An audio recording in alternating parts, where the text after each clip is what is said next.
สถ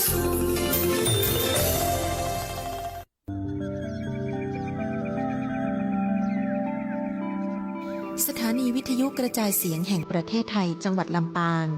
FM 97 เมกะเฮิรตซ์เสนอรายการธรรมะยามเช้า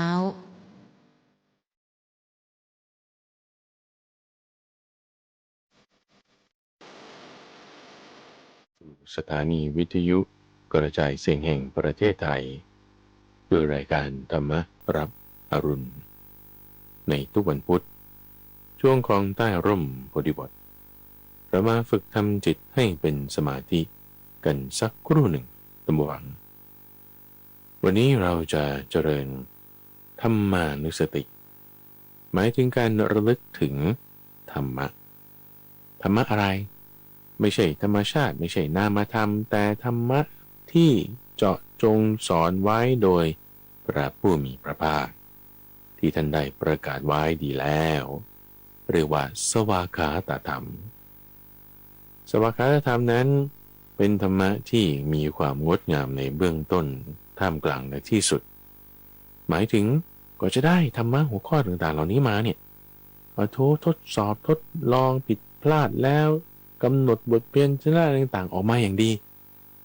ในท่ามกลางหมายถึงว่าเราไปปฏิบัติเนี่ยโอ้ก็ดีด้วยนะเพราะมันได้ผลตามนั้นเห็นผลได้ในทุกขั้นตอนความดีเกิดขึ้นทั้งกับตัวเองทั้งกับผู้อื่นแล้วก็ดีในที่สุดเนี่ยหมายถึงว่าพอได้ผลตามที่ปฏิบัติในท่ามกลางแล้วนั่นน่ะออกมาดีได้ตามนั้นเป๊ะหรือเกินกว่าที่คาดหวังไว้เหมือนคนไปหาขุมทรัพย์คิดว่าจะได้สักขุมหนึ่งแต่ไปเจอพร้อมกันทีเดียว5 ขุมโอ้โถเกินประมาณนะเนี่ยนี่แหละมันงดงามในที่สุดแบบนี้มีความงดงามในเบื้องต้นท่ามกลางและที่สุดทั้งหมดนั้นเราเรียกว่าสวากขาตธรรมพูดสั้นๆก็ง่ายๆว่าธรรมะให้เรานึกถึงคำว่าธรรมโมท่านผู้ฟังกล่าวนี้ให้ธรรมะที่ว่าเนี่ย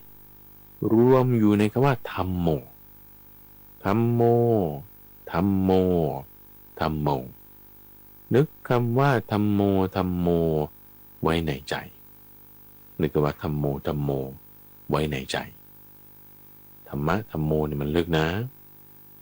ลึกเหมือนกับทะเลที่มันลึกมากแต่คนที่เคยล่องเรือสำราญออกไปในทะเลลึกๆนี่3-4 พันเมตรเนี่ยนะโอ้โห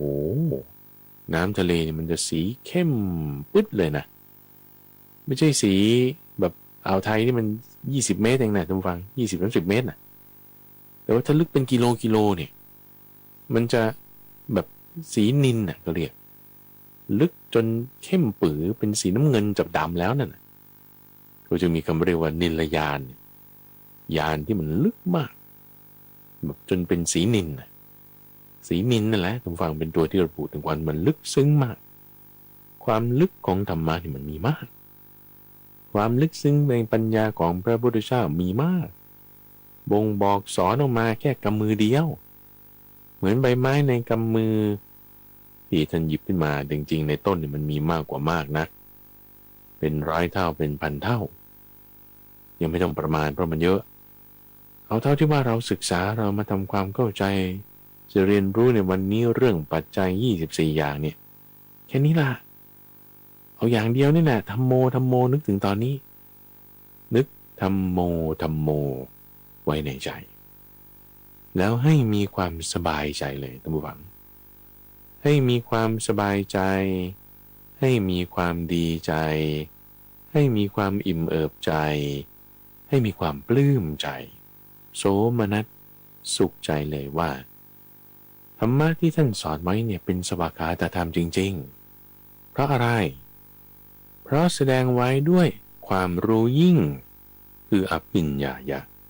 ไม่ใช่ไม่รู้ยิ่งเพราะแสดงไว้ด้วยความมีเหตุผลพร้อมคือสนิดานังไม่ใช่ไม่มีเหตุผลไม่มีอะไรมาประกอบเลยไม่ใช่เพราะแสดงไว้ด้วยความน่าอัศจรรย์คือน่าทึ่งเป็นเรื่องปาฏิหาริย์สัปปาติหาริยังเ ไม่ใช่ว่าไม่มีอัศจรรย์ไม่มีปาฏิหาริย์อะไรไม่ใช่ในเมื่อธรรมะที่ท่านแสดงไว้เรานึกธัมโมธัมโมนี่มาจากปัญญาอันยิ่งคืออภิญญายะมีเหตุผลพร้อมคือสนิธานังประกอบด้วยความน่าอัศจรรย์คือน่าทึ่งคือสัพปติหาริยังสบายใจเลยท่านผู้ฟังให้สบายใจเลยคำสอนนี้โอวาทนี้จึงเป็นสิ่งที่เราควรจะประพฤติตามจึงเป็นสิ่งที่เราควรจะทำตามปฏิบัติตามจะปฏิบัติตามคำสอนคืองดงามในท่ามกลางปฏิบัติแล้วได้ผลออกมาตามนั้นคืองดงามในที่สุดเป็นธัมโมได้เราปฏิบัติตามธัมโมเราก็เป็นสังโฆด้วยให้เกิดความรู้คือพุทโธขึ้นก็มีพุทโธอยู่ในจิตใจเรานึกธัมโมธัมโม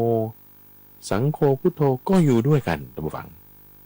ให้เรารักษาจิตที่มีความอิ่มเอิบใจความปราบปลื้มใจความดีใจความโสมนัสนี้ไว้ให้ดี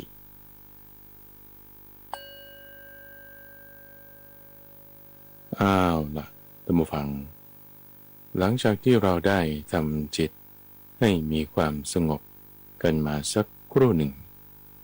ตอนนี้เรามาทำความเข้าใจในหัวข้อธรรมะในช่วงของใต้ร่มโพธิบท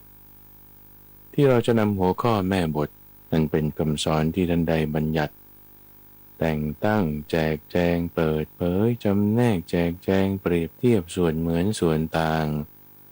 นำมาทำความเข้าใจเพราะว่าคำสอนของพระพุทธเจ้าท่านผู้ฟังไม่ได้มีใหม่แล้วมีเท่าที่มีอยู่แค่นี้บทบัญญัติใดๆมีแค่นี้เพราะฉะนั้นเวลาครูบาอาจารย์ท่านรวบรวมหัวข้อธรรมะอันใดอันหนึ่งมาเนี่ยท่านฟังมันจึงเป็นสิ่งที่ควรค่าแก่การที่จะนำมาทำความเข้าใจให้เกิดความรู้อย่างเต็มที่สิ่งที่ต้องควรระวังก็คือว่าความเข้าใจนั้นปัญญานั้น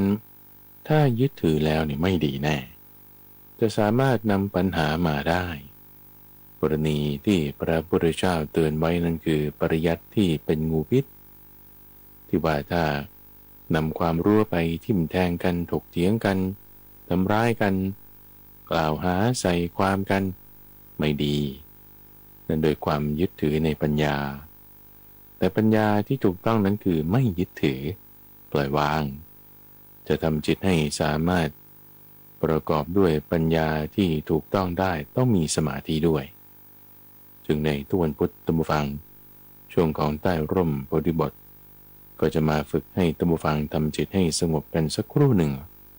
ไม่ว่าจะด้วยวิธีการดูลมหายใจบ้างเจริญเมตตาบ้างเจริญอุเบกขาบ้างหรือบางทีก็พิจารณากายทุกรูปแบบอันใดอันหนึ่งแล้วก็นำมาทำความเข้าใจในหัวข้อนั้นวันนี้จะนำเสนอหัวข้อที่เรียกว่าปัจจัย24อย่างที่เวลาท่านผู้ฟังไปงานศพเรามักจะได้ยินพระสงฆ์สวดอภิธรรมซึ่งหนึ่งในบทอภิธรรมเขาก็จะเรียกว่าอภิธรรม7คัมภีร์ใช่ไหมคัมภีร์ที่7ที่เรียกว่ามหาปัฏฐานนี่จะมีคำนี้อยู่ปัจจัย24อย่างที่เราจะได้ยินก็บทสวดที่ว่าเหตุปัจจโยอารัมมณปัจจโยอธิปติปัจจโยอนันตรปัจจโยสมานันตรปัจจโยสหชาตปัจจโยไปเรื่อยๆไปเรื่อยๆจนกระทั่งมาจบที่อติวิคตปัจจโยอย่างนั้นนะหมดนี่แล้วก็เบรกยกหนึ่งเสิร์ฟน้ำเสิร์ฟอะไรแล้วก็ต่อยก2ไปอย่างงี้กี่รอบก็ว่ากันไปนะบางที่สวด2รอบ3รอบ4รอบก็จะได้ยินตรงนี้ปัจจโยปัจจโยปัจจโยนี่ปัจจโยนี่มันอะไรของเงินหรือเปล่านี่คนละอย่างนั่นน่ะปัจจัยที่เป็นเงินทองนั่นมันคือปัจจัย4อันควรแก่สมณะจะบริโภคไม่ใช่เงินหรือทองโดยซ้ำแต่ในปัจจัยที่พูดถึงอยู่นี้มี24อย่างท่านผู้ฟังวันนี้ก็เลยจะนำทั้ง24ข้อนี้มาอธิบายให้ พอจะเกิดความเข้าใจบ้างเนี่ยท่านฟังอาจจะไม่ได้ลึกอะไรมากเพราะมันเยอะแล้วก็อย่างน้อยให้เข้าใจว่าปัจจัยแต่ละอย่างเป็นอย่างนี้อย่างนี้เพราะว่าพอประเทศไทยเข้าสู่ยุคสังคมผู้สูงอายุนี่งานศพนี่มีทุกสัปดาห์นะท่านฟังคือไม่ได้ว่างานศพมันมีทุกวันอยู่แล้วนะทุกวันนะแต่ว่าที่เราว่าจะต้องไปงานศพคนนั้นเดี๋ยวก็พ่อคนนี้เดี๋ยวก็ลุงคนโน้นแล้วก็ญาติคนนี้แล้วก็เพื่อนคนนั้นมันทุกเดือนบางทีทุกสัปดาห์ได้เจอกันอยู่เรื่อยไปแล้วนี่ก็สวดบทนี้บางแล้วก็สวดบทนี้บางที่จะได้ยินบ่อยๆก็นี่แหละเหตุปัจจโยคำนี้มาก่อนเลยในปัจจัย24อย่างนั้นมีอะไรบ้างนี่ข้าพเจ้าอยากจะพูดหัวข้อให้ฟังก่อนแล้วก็เจาะไปในรายละเอียดของแต่ละหัวข้อนั้นคือในส่วนนี้มันจะอยู่ในหัวข้อที่เราเรียกว่าอภิธรรมซึ่งอภิธรรมนี่เขาก็เรียนกันเป็นหลายปีนะท่านฟังอันนี้หมายถึงอภิธรรมที่เป็นตำราในทางอัตถกถาที่ว่าดวงจิตมีกี่ดวงอะไรเงี้ยเขาจะมีวิทยาลัยที่สอนเกี่ยวกับเรื่องอภิธรรมที่เป็นแนวความรู้มาจากพม่านั่นก็ส่วนหนึ่งอภิธรรมที่มีอยู่ในพุทธพจน์ที่พูดถึงโพธิปักขิยธรรม37อย่างหรือว่าการเกี่ยวเนื่องเชื่อมโยงกันของธรรมะคืออะไรธรรมะมาเกี่ยวกันก็คืออภิธรรมไงวินัยมาเกี่ยวข้องกันบทนี้ต่อบทนั้นอันนี้ก็เป็นอภิวินัยไงจึงมีคำเรียกที่เรียกว่าอภิธรรมอภิวินัยก็มีในเป็นพุทธพจน์อยู่นั่นก็คือการเห็นความเชื่อมโยงการนำธรรมะต่างๆมาซิงโครไนซ์มาทำความเข้าใจเชื่อมโยงต่อกันไปได้อันนั้นก็ส่วนหนึ่งทีนี้ในส่วนที่อยู่ในอภิธรรม7คัมภีร์เนี่ยนี่คือส่วนที่ว่าเป็นหัวข้อเฉยๆเลยนะไม่ว่าจะเรื่องคัมภีร์สังคีนี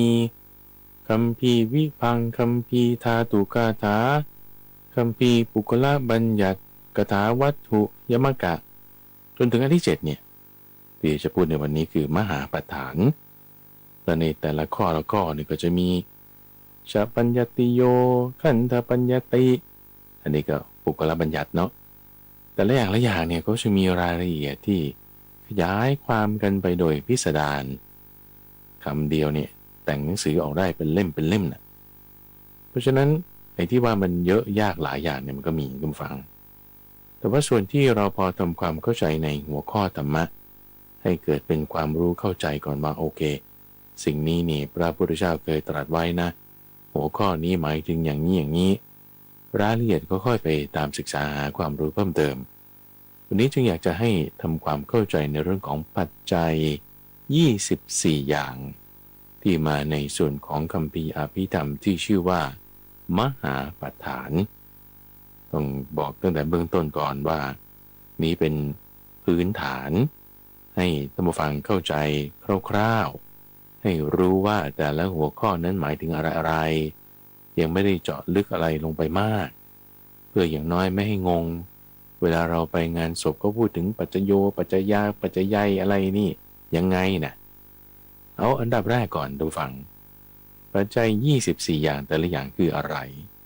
อันแรกคือเหตุปัจจัยเข้าใจออกมาเหตุปัจจโยคือปัจจัยโดยเหตุพูดถึงเหตุคือราคะโทสะโมหะราคะอโทสะอโมหะที่จะมีเหตุให้เกิดเป็นสุขบ้างให้เกิดเป็นทุกข์บ้างอันนี้คือเหตุปัจจโยอันที่สองอารมณปัจจโยคือปัจจัยโดยเป็นอารมณ์ที่ยินดีในอายตนะทั้ง6อย่างอันนี้ที่สองหัวข้อกันนะหัวข้อกันเดี๋ยวข้าพเจ้าจะกลับมาอธิบายในรายละเอียดของแต่ละอย่างว่าไอ้อายตนะเนี่ยมันอะไรแล้วมันดีไม่ดียังไงทำยังไงเดี๋ยวไปว่ากันอันที่สามที่ว่าอธิปติปัจจโยหมายถึงความเป็นใหญ่อธิปไตยไงอธิปไตยความเป็นใหญ่ในที่นี้ท่านยกเอาเรื่องของอิทธิบาท4อย่างปัจจัยโดยความเป็นใหญ่ทำให้จิตนั้นมีความเป็นใหญ่มีอิทธิมีอำนาจเหนือสิ่งใดๆอันที่4อนันตระปัจจัยค คือปัจจัยที่ต่อเนื่องไม่มีช่องว่างเลยอารมณ์ที่ต่อเนื่องกันไปประการที่สี่ประการที่ห้าคือสมนันตระปัจจโยปัจจัยที่เป็นภาวะต่อเนื่องกันโดยทันทีซึ่งอันนี้จะเกี่ยวข้องกับเรื่องของสมนาหารจิตที่อธิบายโดยท่านพระสารีบุตรต่อมาประการที่6ที่พูดถึงสหชาตปัจจโยคือปัจจัยที่เกิดร่วมกันสหชาติหมายถึงการเกิดร่วมกันจิตอารมณ์เนี่ยมันเกิดร่วมกันอย่างไงอย่างใดอย่างหนึ่งมันเชื่อมต่อกันไปได้ยังไงจะอธิบายอยู่ในเรื่องของสมนาหารปัจจโยจะอธิบายอยู่ในเรื่องของสหชาตปัจจโยถัดมาคืออัญญมัญญปัจจัยปัจจัยที่อาศัยซึ่งกันและกันปัจจัยที่อาศัยซึ่งกันและกันซึ่งในที่นี้ก็จะพูดถึงเปรียบเหมือนไม้อ้อสองกำพิงกันเราพิงกันมันก็อาศัยกันตั้งอยู่ได้นี่คือในส่วนของอัญญมัญญปัจจัยถัดมาคือนิสยปัจจโยปัจจัยโดยเป็นที่อาศัยนิสยก็คืออาศัยนั่นเองอาศัยอะไรจิตจึงดีได้หรือชั่วได้เราจะอธิบายถึงเรื่องของอารมณ์หรือความคิดที่เป็นปัจจัยให้เกิดดีหรือชั่วอย่างใดอย่างหนึ่งขึ้นมาได้นี่คือนิสยปัจจโยถัดมาคืออุปนิสัยปัจจัยคือปัจจัยเป็นเครื่องหนุนหรือกระตุ้นเราแล้วนิสยะกับอุปนิสยะมันต่างกันตรงนี้ว่าเป็นเครื่องหนุนไงเจ้าอุปนิสัยหมายถึงจิตที่มีกำลังมากอาศัยอารมณ์ความคิดอันใดหนึ่งที่มีกำลังมากมาหนุนทำให้มันดีขึ้นมาบ้างหรือเลวลงไปบ้างก็จึงเรียกว่าอุปนิสยปัจจโยถัดมาปัจจัยประการที่10เรียกว่าปุเรชาตปัจจัยหมายถึงปัจจัยที่เกิดก่อนต้องมีพวกนี้ก่อนสิ่งอื่นมันถึงจะตามมาได้เช่นท่านพูดถึงรูปเสียงกลิ่นรสนี่มีอยู่ตามปกติก่อนที่จะมีตาหูจมูกลิ้นกายเป็นต้นอันนี้จึงเรียกว่าปุเรชาตปัจจโยถัดมาถ้ามีก่อนแล้วก็ต้องมีอะไรหลังไงที่หลังจึงเรียกว่าปัจฉาชาตปัจจัยปัจจัยที่เกิดทีหลังอย่างเช่นว่าการรับรู้คือวิญญาณนี้เป็นต้นเกิดทีหลังจากการที่ตาได้เห็นรูปก่อนหูได้ฟังเสียงก่อนจึงมีการรับรู้วิญญาณเกิดขึ้นภายหลังเนี่ยเขาจึงเรียกว่าปัจฉาชาตปัจจโยนี่คือประการที่11ถัดมาประการที่12อเสวนะปัจจัยอเสวนะหมายถึงการทำบ่อยๆการเสพการคลุกคลีการเสวนาด้วยทำให้คุ้นชินกันแล้วก็คือว่าถ้ามีแพทเทิร์นในชีวิตเป็นอย่างเนี้ยมันก็ง่ายที่จะทำแพทเทิร์นนี้ต่อไปลักษณะการที่ทำให้คุ้นชินจึงเรียกว่าเป็นอาเสวนะปัจจโยเหมือนเป็นอุปนิสัยนั่นเองเป็นความเคยชินนั่นเองแต่มาอันที่13กรรมปัจจัยกรรมหมายถึงเจตนาที่เรามุ่งกระทำลงไป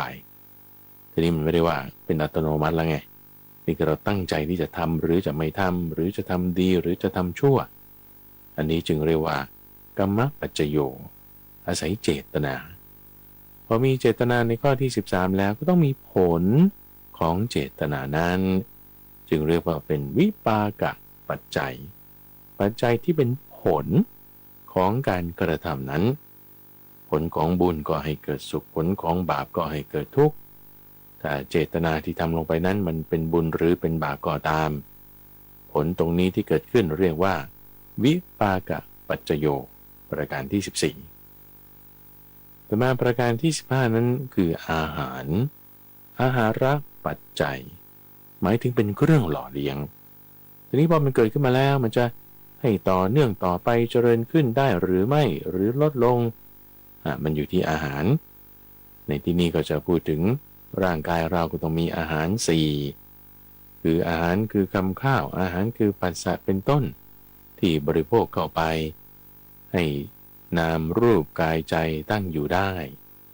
ปัจจัยเหตุเรื่องนี้คือเป็นเรียกว่าอาหารปัจจโยแต่มาประการที่16หัวข้อก่อนนะทุกฟังคืออินทรียปัจจัยปัจจัยโดยความเป็นเจ้าของคือเป็นใหญ่อินทรีย์เนี่ยแปลว่าความเป็นใหญ่ซึ่งก็จะเจาะจงมาในเรื่องตาเป็นใหญ่ในการเห็นรูปหูเป็นใหญ่ในการได้ฟังเสียงอันอื่นถ้าเช่นกลิ่นจะมาเข้าหูมันจะมาเป็นใหญ่ไม่ได้ก็จะไม่ถือว่านั่นเป็นอินทรียปัจจัยเวลาแยกวิเคราะห์ดวงจิตก็ต้องดูอายตนะช่องทางนี้ให้ถูกต้องโดยดูจากเรื่องของอินทรียปัจจโยด้วยนี่คือข้อที่16ถัดมาข้อที่17คือฌานปัจจัยปัจจัยโดยความที่จิตนั้นมีสภาวะเป็นฌานขึ้นมาเป็นฌานสมาบัติเป็นฌานสมาธิปัจจัยนี้เป็นยังไงจิตมันก็ตั้งมั่นนะการกระทบทางตาหูจมูกลิ้นกายใจอาจจะมีผลไม่สะเทือนถึงถ้ามีฌานปัจจัยอยู่ในจิตใจแล้วผลที่เกิดขึ้นนะก็จะให้ไปเกิดเป็นพรหมเพราะฉะนั้นฌานปัจจโยนี่เป็นเรื่องของพรหมเลยทีเดียวนั่นคือข้อที่17แต่มาปัจจัยประการที่18นั่นคือมรรคปัจจัยปัจจัยคือเส้นทางถ้าฌานปัจจัยเป็นพรหมถ้ามรรคปัจจัยเป็นอะไรเป็นพระอริยเจ้าทุกท่านเป็นพระอริยเจ้ามรรคในที่นี้ก็ต้องเจาะจงมาในเรื่องของอริยมรรคมีองค์8คือศีลสมาธิปัญญานั่นเองแต่มาข้อที่19คือสัมปยุตตปัจจัยสัมปยุตหมายถึงปัจจัยที่โดยประกอบกันเช่นความคิดนี่ก็ด้วยอารมณ์นี่ก็ด้วยแล้วก็ยังสิ่งภายนอกด้วยประกอบกันขึ้นมาแล้วแหมพลังมันมากการที่มันมีการสัมปยุตกันเหมือนเทียน2เล่มเนี่ยนะจุดให้แสงสว่างแสงสว่างมันมากขึ้นกว่าเทียนเล่มเดียวในเรื่องวิชาฟิสิกส์นะท่านผู้ฟังมันจะสามารถเขียนเป็นสมการอธิบายได้ว่าทำไมเสียงมันเปลี่ยนแปลงไปเวลามีคลื่นความถี่อื่นเข้ามาผสมด้วยทั้งที่มันควรจะสูงขึ้นแต่มันกลับต่ำลงนั่นเพราะว่าด้วยความที่มันประกอบกันสัมปยุตกันการประกอบกันโดยปัจจัยนี้เรียกว่าสัมปยุตตปัจจโยแต่มาประการที่20คือวิปยุตตปัจจัยคือปัจจัยโดยการแยกกันแตกต่างกันแยกกันไปเลยเช่นนามกับรูปหรือว่าขันธ์ห้าได้แก่รูปเวทนาสัญญาสังขารวิญญาณแตกต่างกันโดยลักษณะแตกต่างกันโดยคุณสมบัติท่านก็เลยจัดหมวดหมู่กันกองรวมกันเรียกว่าขันธ์ไปที่แยกจากกันนั้นเพราะดูเรื่องเหตุปัจจัยคือวิปยุตตปัจจโยนั่นเองประการที่20แต่มาประการที่21ปัจจัยโดยความมีอยู่เรียกว่าอัตถิปัจจัยอัตถิแปลว่ามีอยู่ใช้ถอถุงสะกดนะไม่ใช่ใช้ตอประตักและถอสันฐานถ้าเป็นตอประตักสอสันฐานนี่คืออัตถินั่นแปลว่ากระดูกแต่ถ้าอัตตอเตาแล้วก็ถิถอถุงนั่นแปลว่าการมีอยู่หมายถึงการมีอยู่ยังไม่ตายนั่นเองยังมีชีวิตอยู่อาจจะมีชีวิตอยู่ก็ทำกรรมได้ถ้ามีอัตถิปัจจัยกรรมก็จะเกิดเป็นอย่างนี้ประการที่21ตรงกันข้ามกับ21คือ22คือนัตถิปัจจัยนัตถิก็คือไม่มีถ้าไม่มีก็คือตายไปแล้วนะแต่ตายไปแล้วจะทำกรรมมันก็ไม่ได้แล้วไงเพราะมันตายไปแล้วปัจจัยนั้นไม่มีอยู่อัตถิปัจจโยนั่นก็อย่างหนึ่งนัตถิปัจจโยนั่นก็อีกอย่างหนึ่งนำมาทำการพิจารณาใกล้กรวนได้นั่นคือ21และ22ถัดมา23นั่นคือวิคตะปัจจัยปัจจัยที่ปราดไปหมายถึงสิ้นไปเวลามันเฟดลงอ่อนลงสิ้นไปลักษณะที่กรณีกิเลสของอริยบุคคลมันลดลงเนี่ยนะจากคนที่เป็นโสดาบันไปจนถึงอรหันต์เนี่ยในช่วง7ชาตินั้นของเขาเนี่ย ปัจจัยที่ทำให้กิเลสเขาลดลงไปคือตรงนี้เรียกว่าวิกตะปัจจโยต่อมา24ก็คือตรงข้ามกันเลยทำฝังคือไม่ปราดไปอวิกตะปัจจัยคือมัน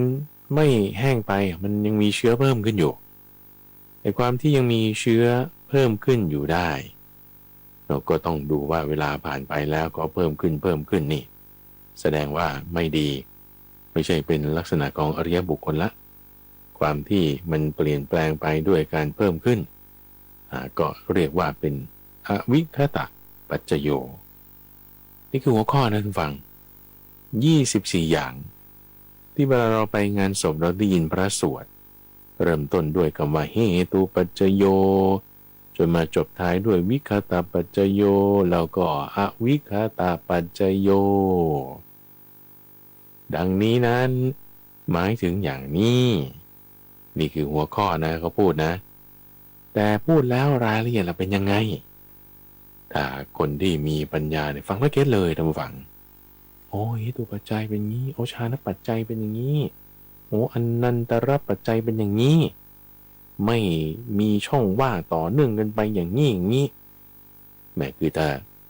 ครูบาอาจารย์ที่มีความฉลาดได้ยินแต่หัวข้อเข้าใจเป๊ะเลยใช่ไหมท่านก็เลยเขียนเป็นคำอธิบายเป็นอัตถกถาไว้ว่าอันนี้คืออันนี้แต่หมายถึงอันนี้และปัจจัยทั้งหมดที่พระพุทธเจ้าสอนมันก็มารวบรวมกันอยู่ตรงนี้คือไม่ได้ว่าเทศไว้ด้วยอันเดียวกันหมดนะเพราะว่านี่คือลักษณะของอภิธรรมหมายถึงท่านก็จะรวบรวมเอาที่มีคำว่าปัจจัยปัจจโยเนี่ยมาไว้ด้วยกันเพื่อที่จะให้สะดวกต่อการท่องจำจัดหมวดหมู่ธรรมะได้เรียกเป็นอภิธรรมอภิวินัยแต่ละข้อเจาะลึกกันลงไปท่านผู้ฟังที่ว่าเหตุปัจจโยเหตุมันก็เหตุอยู่แล้วใช่ไหมล่ะเอาปัจจัยก็เหตุอยู่แล้วเอาแล้วไม่ต้องเหตุอ่ะทำไมไม่ปัจจัยอ่ะทำไมต้องเป็นเหตุปัจจัยใช่ปะเรียนเป็นคำสมาธิท่านผู้ฟัง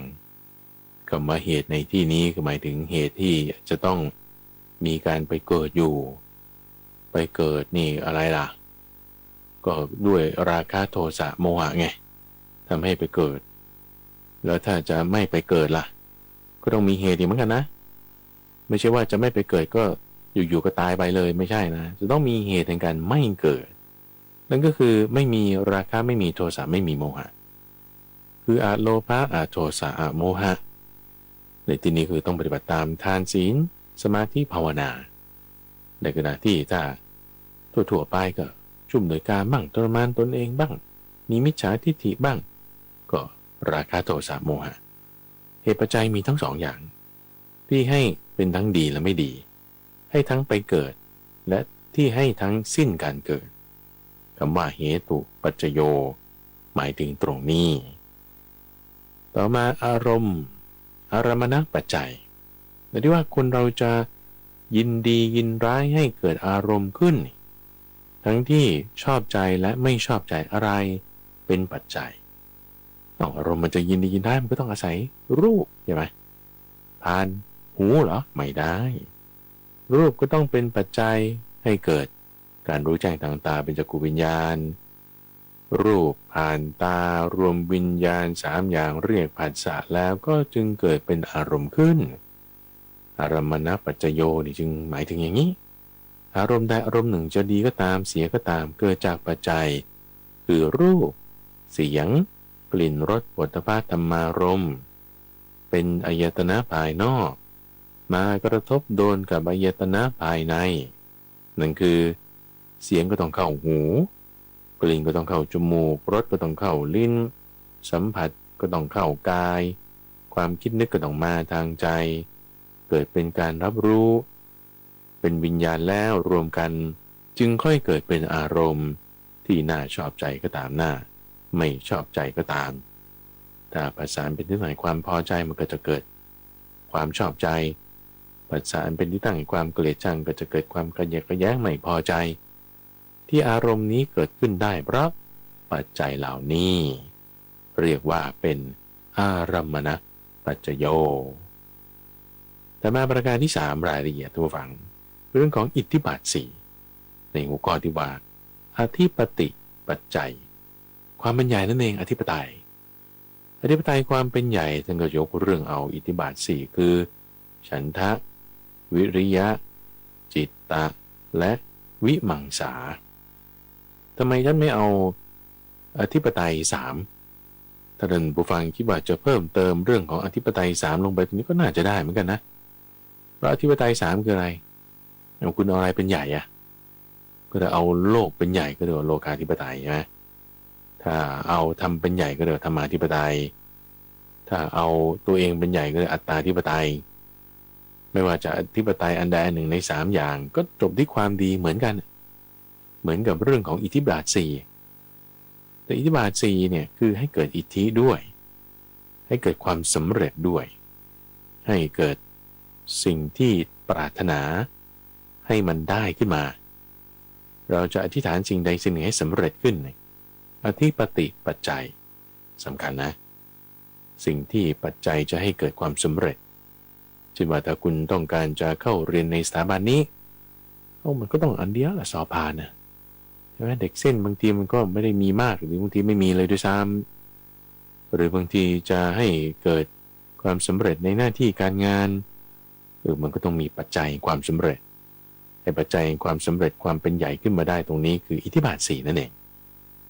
อิทธิบาทสี่เจาะจงลงไปเลยทุกฝั่งคือฉันทะหมายถึงความพอใจความที่ว่าใส่ใจความที่ว่าตั้งใจวิริยะคือความเพียรการทำจริงแน่วแน่จริงคือคุณพอใจที่ทำสิ่งนั้นแล้วก็ต้องทำจริงด้วยจิตตะหมายถึงการที่เราคิดนึกระลึกถึงเรื่องนี้อยู่เสมอมีใจสอดส่องไม่ว่าจะทำกิจอันใดก็ระลึกถึงเรื่องนี้อยู่เป็นประจำและวิมังสาคือการที่รู้จักพัฒนาปรับปรุงแก้ไขเปลี่ยนแปลงจุดเล็กๆน้อยๆให้ดีขึ้นทีละนิดละนิดจนทำให้มันเกิดความสำเร็จขึ้นมาได้การที่อาศัยฉันทะวิริยะจิตตะและวิมังสาให้เป็นใหญ่จนเกิดความสำเร็จเรียกว่าเป็นอธิปติปัจจัยถ้าจะแถมไปด้วยก็แถมโลกาธิปไตยคือเอาโลกเป็นใหญ่หมายถึงดูว่าคนอื่นเขาจะติเตียนเราได้ไหมถ้าเราจะทำความชั่วโอ้จะทำความชั่วแล้วเดี๋ยวคนอื่นเขาจะติเตียนเราได้เราไม่ทำความชั่วดีกว่าการถือเอาคนอื่นเขาจะติเตียนเรานั่นคือถือเอาโลกก็เรียกว่าโลกาธิปไตยแล้วทำความดีเอาโลกเป็นใหญ่ก็ได้หรือเอาตัวเราเองเป็นใหญ่ก็ได้อัตตาธิปไตยหมายถึงว่าคุณจะติเตียนตัวคุณเองด้วยเรื่องที่ไม่ดีที่จะทำได้ไหมถ้าว่าภายหลังเราจะต้องมาร้อนใจภายหลังว่าเราทำไม่ดีเราจะติเตียนตัวเราเองได้อย่ากระนั้นเลยเราจะเลิกการทำความไม่ดีนี้เสียจะตั้งใจในการทำความดีจะขี้เกียจเนี่ยเดี๋ยวตอนเย็นหรือพรุ่งนี้เช้าก็ต้องมานั่งเสียใจแล้วฉันทำไมขี้เกียจอย่างนี้เนาะแต่ตอนนี้นอนใช่ไหมจะมาติเตียนตัวเองได้ตอนสะดุ้งตื่นขึ้นว่าแทนที่ว่าฉันจะทำมันหน้านี่แย่แล้วแต่มาติเตียนร้อนใจทีหลังนี่อย่าทำในความขี้เกียจนี่นี่เป็นอัตตาธิปไตยนะเป็นอัตตาธิปไตยก็ได้ดีหรือว่าใช้ธรรมาธิปไตยก็ได้แต่ว่าธรรมะพระพุทธเจ้าสอนไว้เนี่ยเยอะแยะมากมายแต่จะพูดภาษาปัจจุบันกับปากเปียปากแฉะมากขนาดนี้แล้วคุณยังจะไม่เอามาทำมาปฏิบัติละอายไม่ได้เราต้องทำตามธรรมเราต้องเอื้อเฟื้อธรรมเราต้องเอื้อเฟื้อพระวินัยเอาธรรมะข้อนั้นมาทำมาปฏิบัติซะสิ่งที่ไม่ดีเป็นอาธรรมไม่เอาถืออย่างนี้ก็เรียกเป็นธรรมาธิปไตยก็ได้นะสามอย่างดีหมดเป็นอธิปติปัจจัยเราจะเปลี่ยนแปลงอะไรได้ต้องสร้างให้สิ่งนั้นมีความเป็นใหญ่ขึ้นมาประการต่อมาในข้อที่สี่ที่เรียกว่าอนันตระปัจจัยหมายถึงความต่อเนื่องไปเลยไม่มีช่องว่างความต่อเนื่องไม่มีช่องว่างเนี่ยอย่างเช่นอะไรตัวว่างอย่างเช่นว่ากระแสน้ำหรือกระแสไฟที่เราเห็นว่าน้ำมันก็ไหลมานะเปิดจากก๊อกมันก็ไหลมาเลยหรือในแม่น้ำก็ไหลไปเลยนี่แต่ว่าจริงๆน้ำเป็นโมเลกุลนะ ตักใส่แก้วมันก็เป็นแก้วใช่ไหมตักใส่คูถังมันก็เป็นคูถังใช่ปะล่ะมันก็เปลี่ยนรูปได้นะถ้าแยกออกมาเป็นหยดเป็นหยดเป็นฝนก็ได้หรือเป็นอนุภาคเป็นทีละโมเลกุลมันก็แยกได้แต่มันต่อเนื่องกันไปเนี่ยนี่เป็นอุปมานะทุกฝังให้เห็นเข้าใจถึงกับว่าอนันตรปัจจัยคือภาวะต่อเนื่องกันไปโดยไม่มีช่องว่างกรณีของเรื่องของนามนี่ทั้งหมดเลยก็ได้นามทั้งหมดเนี่ยมันมันต่อเนื่องกันไปเลยเวทนามก็คล้ายๆกันกับสัญญาไหมสัญญากับเวทนาไม่เหมือนกันนะถ้าคนที่ฉลาดในทางวาระจิตเนี่ยเขาจะบอกได้นะสัญญากับความคิดมันก็อันหนึ่งนะแต่ความรู้สึกมันเป็นเวทนาสุขหรือทุกข์มันอย่างคนละอย่างกันท่านบอกได้ใช่ไหมอันนี้คือคนที่เขาชัดเจนเขาก็บอกได้แต่ว่าบางอย่างมันเช่นความคิดเรื่องนี้กับความคิดเรื่องนั้นมันก็ดูคล้ายๆกันอยู่นะคุณคิดเรื่องไม่ดีแล้วก็มาคิดเรื่องดีนี่บางทีมันต่อเนื่องกันไม่มีอย่างอื่นมาแทรกสลับไปสลับมาก็เป็นไปได้หรือลักษณะหนึ่งที่อาจจะเห็นได้ชัดเจนคือเรื่องของกายวิญญาณอย่างเงี้ยวิญญาณธาตุทั้งหลายวิญญาณธาตุใช่ยังไงนะก็เวลาท่านผู้ฟังได้ยินเสียงกับพระเจ้าอย่างนี้นี่คือวิญญาณนะเรียกโสตวิญญาณใช่ไหมในขณะเดียวกันท่านผู้ฟังเปิดตาดูนี่บางทีก็อ่านพระสูตรไปด้วยหรือบางทีก็เห็นคนนั้นคนนี้ไปด้วยที่เห็นนั่นก็คือจักษุธาตุนะจักษุวิญญาณธาตุและไอ้วิญญาณธาตุที่เป็นจักษุกับวิญญาณธาตุที่เป็นโสตะได้ยินเสียงกับเห็นรูปดมกลิ่นด้วยแล้วคิดนึกในใจด้วยนั่นแหละมันวิญญาณนั่นเดียวกันน่ะเนาะแต่มันต่อเนื่องเหมือนกันนี่มันแยกยังไงนะมันแค่เป็นเปรียบนะเหมือนไฟท่านผู้ฟังไฟที่เกิดจากเชื้อเพลิงคือไม้มะม่วงบ้างไม้ขนุนบ้างไม้สักบ้างหรือไม้กระบอกบ้างก็คือไฟเหมือนกันน่ะเหมือนกันไหมเหมือนกันอยู่นั่นน่ะสิเหมือนกันนะเป็นเปลวไฟเหมือนกันน่ะสีส้มบ้างสีน้ำเงินบ้างสีเขียวบ้างแต่ว่าเชื้อมันต่างกันแค่นั้นเองใช่ฮะไม่เหมือนกันนะหรือเหมือนกันเนี่ยแหละมันต่อเนื่องกันไปไงทุกฝังมันเป็นความต่อเนื่องกันไปไม่มีช่องว่างแล้วก็ไอ้ที่มันมารวมกันได้ระหว่างตาหูจมูกลิ้นกายใจตรงวิญญาณมันสำคัญโดยเฉพาะยิ่งพอจากตรงนี้ไปแล้วนี่เวลามีวิญญาณเกิดขึ้นแล้วมีความดีต่อเนื่องไปนะนั่นคือกุศลธรรมใช่ไหมที่ต่อเนื่องไปหรือจะเป็นอกุศลธรรมที่ต่อเนื่องไปก็ด้วยนะท่านฟังอย่างเช่นว่าพอเราเห็นรูปแล้วได้ยินเสียงแล้วเป็นเสียงสวดมนต์เสียงสวดมนต์เสียงเขาทำความดีได้ยินเรื่องราวที่ดีๆซาบซึ้งใจนี่เกิดเป็นปีติสุขขึ้นปีติสุขนี่เป็นกุศลธรรมใช่ไหมเป็นกุศลธรรมแล้วมันก็เกิดต่อไปชุ่มชื่นต่อไปไอ้กุศลธรรมแรกตอนแรกที่เราฟังเรื่องราวแล้วมีกุศลธรรมคือปีติสุขไอ้ถัดมาสัก1 หรือ 2วิธีเนี่ยมันก็กุศลธรรมอันเดิมแต่ว่าคนละอันแล้วไงเห็นมันอันเดิมหรือคนละอันมันเป็นภาวะต่อเนื่องกันไปท่านผู้ฟังอันนี้จึงเรียกว่าเป็นอนันตรปัจจัยอกุศลธรรมก็เหมือนกันท่านผู้ฟังเช่นมีคนด่าเราเงี้ยไม่พอใจเลยหรือแท็กซี่มาปาดหน้าเอียดเข้ามาอย่างนี้ไม่พอใจเลยเกิดเป็นอกุศลธรรมขึ้นเคืองขึ้นใช่ไหมเคืองคนข้างนอกเนี่ยเขาขับรถเนี่ยก็ต่อเนื่องไปถึงพ่อแม่เขาด้วยไม่รู้จักละพ่อแม่เขาคือใครแต่ก็นึกถึงพ่อแม่เขาไปแล้วบอกเขาสั่งสอนมายังไงถึงคนข้างๆเราด้วยนะคนข้างๆเรานั่งรถไปด้วยกันเนี่ยเขาก็ไม่ได้ขับไปด้วยใช่ไหมล่ะเขาก็นั่งมาเฉยเขาก็โดนด้วยทำไมเขามาโดนอกุศลธรรมด้วยมันต่อกันไปจนกระทั่งบางทีไปถึงที่ทำงานหรือกลับถึงที่บ้านคนที่บ้านโดนด้วยคนที่ทำงานโดนด้วยเจ้านายบางทีก็ไปใส่กับลูกน้องวันนี้ทำไมมันรถติดอย่างนี้ลูกน้องก็โดนด้วยภาวะอกุศลธรรมที่มันต่อเนื่องกันไปนั่นเรียกว่าเป็นอนันตรปัจจัยถัดมาอีกคือสมนันตรปัจจัยสมนันตรปัจจัยคือต่อเนื่องมีส่วนที่ท่านพระสารีบุตรอธิบายไว้ในอุปมาเกี่ยวกับด้วยรอยเท้าช้าง ซึ่งคิดว่าในสัปดาห์ต่อไปบางทีข้าพเจ้าจะนำมาอ่านให้ท่านผู้ฟังในช่วงของกลางพระสูตรมีจุดหนึ่งที่เป็นคำพูดข้อนี้อยู่ท่านกล่าวว่าสมัณนาหาโร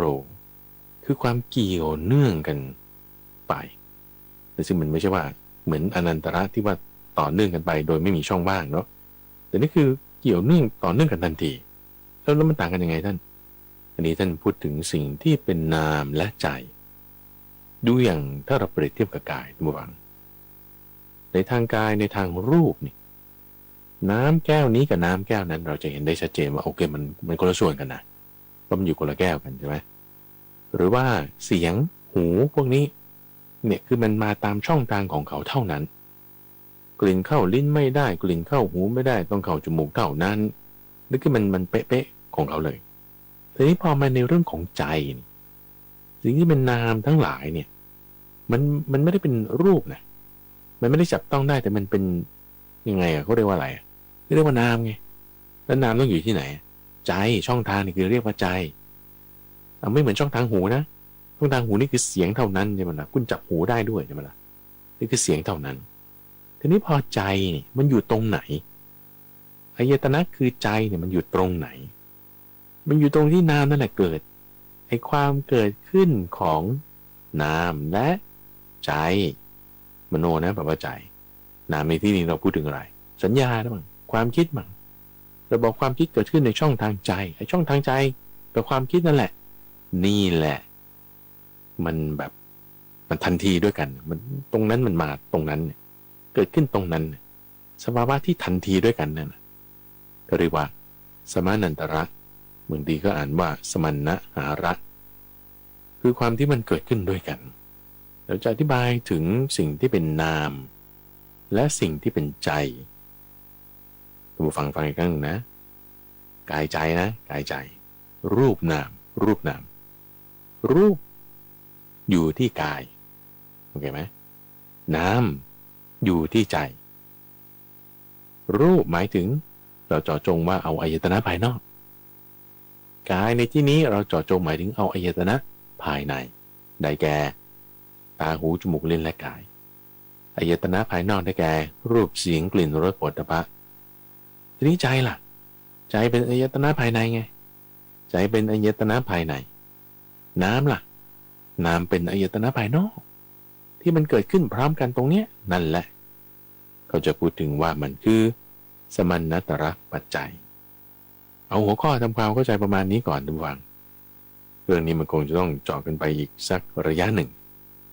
แต่มาประการที่6ปัจจัยที่เกิดร่วมกันสหชาติปัจจัยเช่นเราพูดถึงธาตุสี่ดินน้ำไฟลมมีเป็นต้นนะธาตุสี่ดินน้ำไฟลมเช่นน้ำเกิดขึ้นปึ้งนี่เปลี่ยนอุณหภูมินะมันเป็นของแข็งทันทีนะอุณหภูมิลดลงต่ำกว่า0 องศานี่น้ำเป็นของแข็งกันทันทีหรือถ้าเพิ่มขึ้นเกิน100 องศาปุ๊บนั่นมันเป็นอากาศทันทีเลยความที่ธาตุสี่มันก็อยู่ในตัวมันนั่นแหละเปลี่ยนแค่อุณหภูมินั่นน่ะเนี่ยมันเกิดพร้อมกันนี่ท่านอธิบายในอัตถกถาอธิบายอย่างนี้นะโดยทั้งนามด้วยรูปด้วยหรืออีกนัยยะหนึ่งก็จะพูดถึงความที่เกิดพร้อมกันของสิ่งต่างๆเช่นมีภาษานี้เข้ามาปุ๊บโกรธปุ๊บทันทีอารมณ์นี้เกิดขึ้นพร้อมกับภาษานี้ทันทีนี่เรียกอย่างนี้ว่าเป็นสหชาติปัจจัยก็ได้ถัดมาอัญญมัญญปัจจัยคือปัจจัยที่อาศัยกันและกันแล้วจึงเกิดขึ้นได้เราจะยกถึงเรื่องของวิญญาณและนามรูปเพราะมีนามรูปจึงมีวิญญาณเพราะมีวิญญาณจึงมีนามรูปการที่อาศัยกันแล้วเกิดขึ้นหมายถึงการ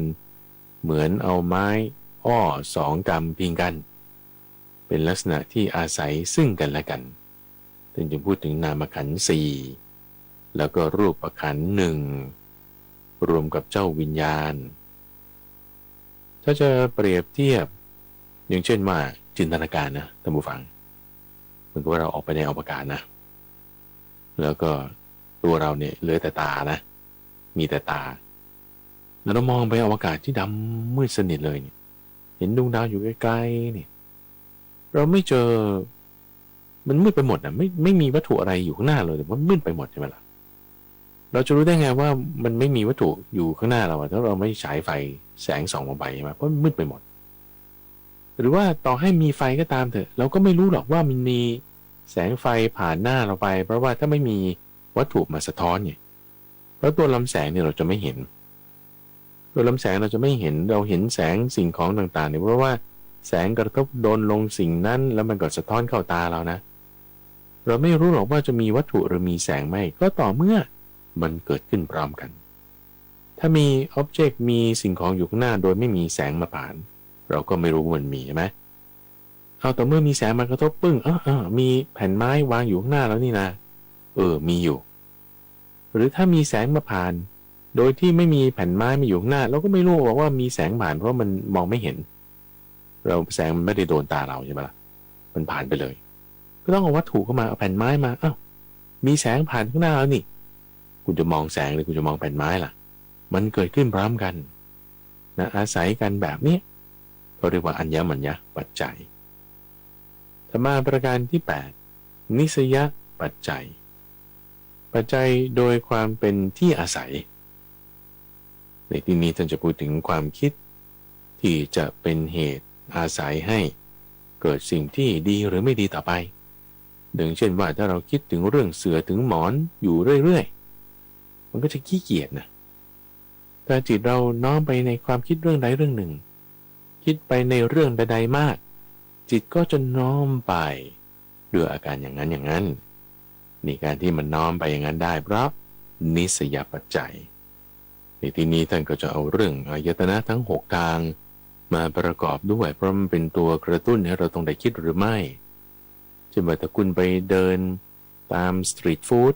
ถึงคนเดินแล้วก็มีของขายอันนี้ก็น่ากินอันนั้นก็น่ากินโอ้ยอันนี้ก็หอมอันนี้ก็ดูอร่อยแล้วมันจะไม่กินมันก็ยากอยู่เหมือนกันนะใช่ไหมถ้าฉันจะรักษาศีล8แต่พอตกเย็นแล้วไปเดินตามสตรีทฟู้ด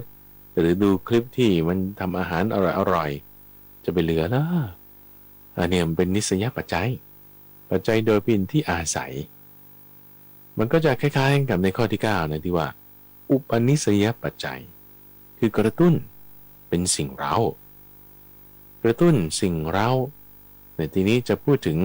กุศลธรรมละหรืออกุศลธรรมละเพราะว่าพอจิตเราน้อมไปทางนั้นแล้วใช่ไหม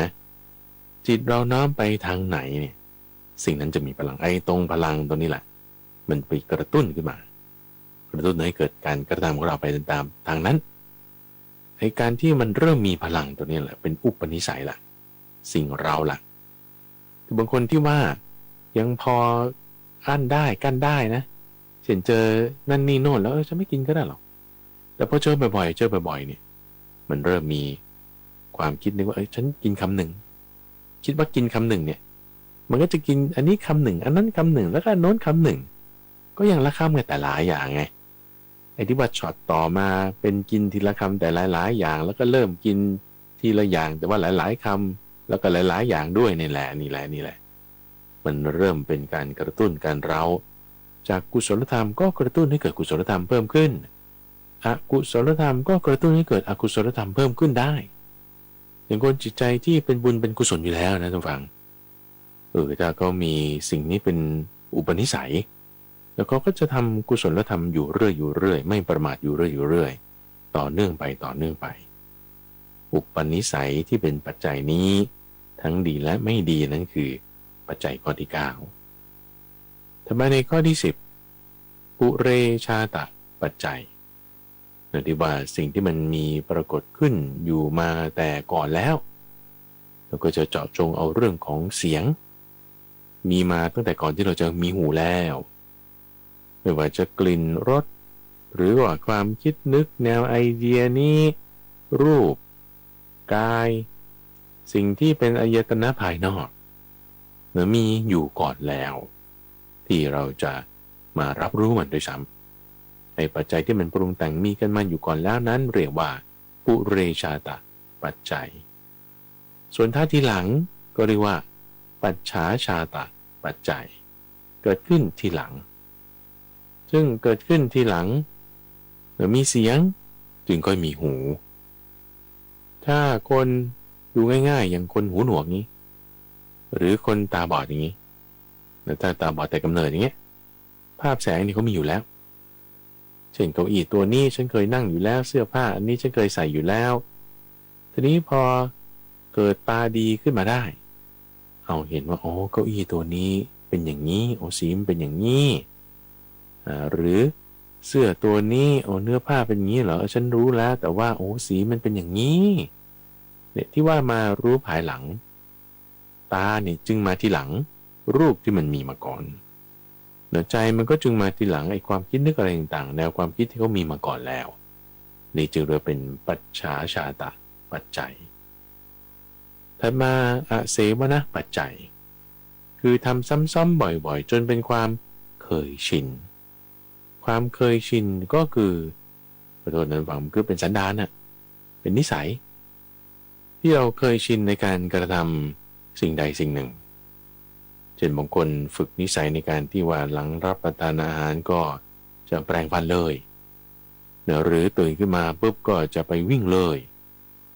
หรือบางคนก็ฝึกนิสัยตรงข้ามนะคือตื่นมาปุ๊บนอนต่อเลยแล้วนอนหรือตื่นไม่รู้แหละแต่ว่าถ้างวงเงียนอนเลยฝึกทำซ้ำจนเคยชินมีได้ทั้งดีและไม่ดีเป็นอย่างนี้ได้เพราะอะไรอเสวนะปัจจัยแต่มาข้อที่13 14คือกรรมและวิบากเหมือนสักครู่ก็พูดไปแล้วล่ะท่านผู้ฟังก็คล้ายๆเดิมกรรมหมายถึงการกระทำที่เจาะจงมาเรื่องของเจตนาทางกายทางวาจาและทางใจซึ่งมันอาจจะฝืนความเคยชินไงเช่นบางทีเรามีความเคยชินอย่างนี้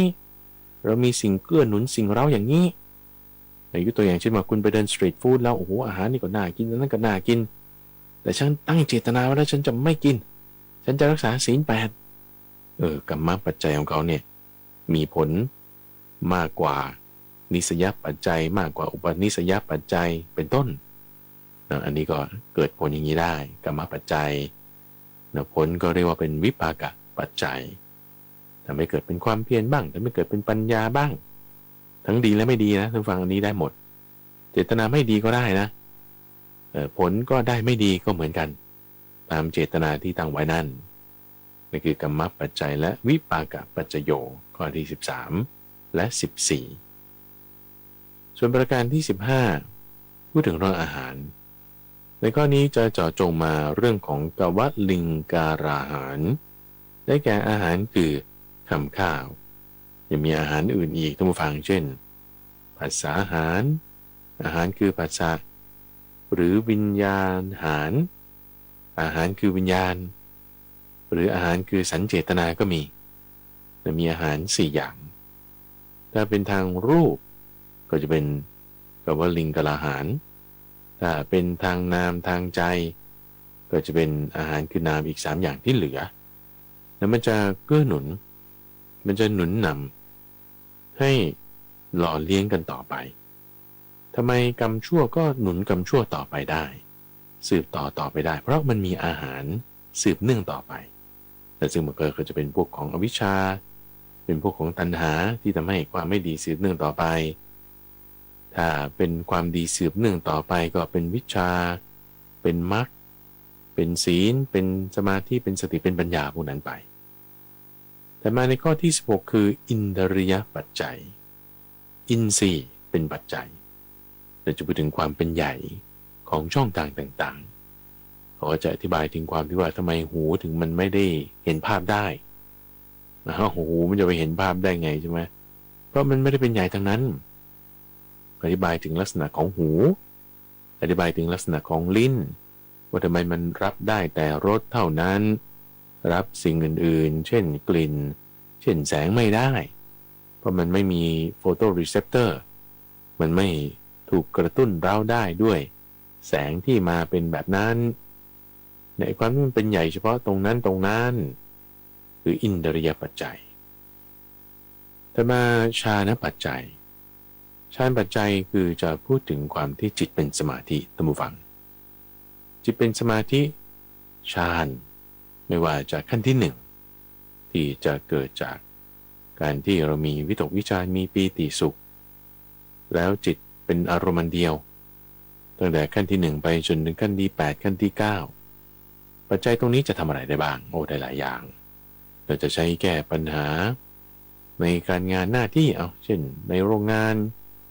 ในที่ทำงานได้หมดใช้สมาธิช่วยได้ทำข้อสอบก็ได้หรือว่าถ้าตายไปด้วยจิตที่เป็นสมาธิอย่างนี้ก็ไปเกิดเป็นพรหมในขณะที่ข้อที่18คือมรรคปัจจัยไปตามทางนะมรรคนี่แปลว่าทางหมายถึงศีลสมาธิปัญญาได้แก่สัมมาทิฏฐิจนถึงสัมมาสมาธิถ้ามีปัจจัยคือตามทางเหล่านี้ผลที่จะเกิดขึ้นก็เป็นอริยบุคคลหรือว่าถ้ายังไม่ถึงขนาดนั้นเราอยู่บนเส้นทางนี่มารก็จะทำอะไรไม่ได้มารเนี่ยพยายามจะมากวนนั่นนี่ไอ้จิตเราออกจากสมาธิหรือให้เราหลงเพลิดเพลินไปแต่ถ้าเรายังรักษาสมาธิได้อยู่ในเส้นทางได้มารก็ทำอะไรไม่ได้มรรคปัจจัยก็คือหมายถึงตรงนี้แต่มาข้อที่19คือสัมปยุตตปัจจัยสัมปยุตหมายถึงปัจจัยที่โดยประกอบกันเช่นความคิดนี่ก็ด้วยอารมณ์นี่ก็ด้วยแล้วก็ยังสิ่งภายนอกด้วยประกอบกันขึ้นมาแล้วแหมพลังมันมากการที่มันมีการสัมปยุตกันเหมือนเทียน2เล่มเนี่ยนะจุดให้แสงสว่างแสงสว่างมันมากขึ้นกว่าเทียนเล่มเดียวในเรื่องวิชาฟิสิกส์นะท่านผู้ฟังมันจะสามารถเขียนเป็นสมการอธิบายได้ว่าทำไมเสียงมันเปลี่ยนแปลงไปเวลามีคลื่นความถี่อื่นเข้ามาผสมด้วยทั้งที่มันควรจะสูงขึ้นแต่มันได้กลับต่ำลงนั่นเพราะว่าด้วยความที่มันประกอบกันสัมปยุตกันการประกอบกันด้วยปัจจัยนี้เรียกว่าสัมปยุตตปัจจโยถัดมาวิปยุตตปัจจัยก็จะอธิบายถึงหัวข้อที่ได้พูดไปแล้วแต่ว่ามันมีการแบ่งกันเป็นขันธ์เป็นหมวดเป็นหมู่เป็นกองอย่างชัดเจนวิญญาณก็ไม่เหมือนกับสัญญาไม่เหมือนกับเวทนาไม่เหมือนกับรูปเจาะจงลงไปเลยก็คือเอาเรื่องขันธ์5นั่นแหละมาให้เห็นถึงความแยกกันแตกต่างกันไปในขณะที่ข้อที่21อธิปัจจัยคือความมีอยู่ของสิ่งนี้ก็จะไม่มีผลกระทบต่อสิ่งนั้นหรือความไม่มีอยู่ของสิ่งนี้ก็จะทำให้มีผลกระทบต่อสิ่งอื่นนั่นคือในข้อที่22นัตถิปัจจัยอย่างเช่นว่าพระพุทธเจ้าปรินิพพานไปนี่มีผลกระทบหลายอย่างหรือพระพุทธเจ้าอุบัติขึ้นมานี่มีผลกระทบหลายอย่างแต่มันสะเทือนเลื่อนลั่นมันสั่นไหวสะท้านไปหมดไม่ว่าจะเกิดขึ้นหรือดับไปไม่ว่าจะมีอยู่หรือหายไปในขณะที่ข้อที่23วิคตะและข้อที่24คืออวิคตะคือพอมันบางลงไปแล้วมันจะมีการเปลี่ยนแปลงบางอย่างเกิดขึ้นหรือถ้ามันเกิดเพิ่มขึ้นมาก็จะมีการเปลี่ยนแปลงเกิดขึ้นเป็นปัจจัยต่อสิ่งอื่นได้เรียกว่าวิคตะปัจจัยและอวิคตะปัจจัยในปัจจัยทั้ง24อย่างวันนี้ทำความเข้าใจในหัวข้อเพื่อได้ฟังอย่างน้อยผ่านหูบ้างผ่านจิตบ้างเข้าใจเป็นเบื้องต้นแล้วทำความคุ้นชินกับศัพท์ภาษาเพื่อให้เวลาวันหลังภายหลังเราฟังหรือเราอาจจะเคยฟังมาก่อนแล้วทบทวนดูเกิดความเข้าใจได้บ้างไม่เป็นศัพท์ที่เหมือนกับเป็นภาษามนุษย์ต่างดาวแต่ว่าพอรู้พอจำได้ในบางเรื่องบางราวก็จะทำให้เราเกิดปัญญาเกิดความเข้าใจในประการต่างๆได้นั่นเองในช่วงของใต้ร่มโพธิบทนั้นจะมาพบกับท่านผู้ฟังเป็นประจำทุกวันพุธตั้งแต่เวลา 5:00 ถึง 6:00 น.ทั้งสถานีวิทยุกระจายเสียงแห่งประเทศไทยท่านผู้ฟังสามารถติดตามรับฟังได้ในระบบพอดแคสต์หรือว่าที่ YouTube Channel Facebook Fanpage ก็สามารถติดตามฟังได้นอกจากนี้ที่เว็บไซต์ยังจะมีข้อความมีบทสรุปให้ท่านผู้ฟังได้อ่านเห็นหัวข้อก่อนด้วยที่เว็บไซต์ปัญญา .org panya.org รายการนี้นำเสนอโดยมูลนิธิปัญญาภาวนาซึ่งมีข้าพเจ้าพระมหาไพบูลย์อภิปุณโญเป็นผู้ดำเนินรายการแล้วพบกันใหม่ในวันพรุ่งนี้เจริญพรติดตามรับฟังรายการธรรมรับอรุณได้เป็นประจำทุกวันทางสถานีวิทยุกระจายเสียงแห่งประเทศไทยกรมประชาสัมพันธ์ FM 92.5 เมกะเฮิรตซ์และ AM 891 กิโลเฮิรตซ์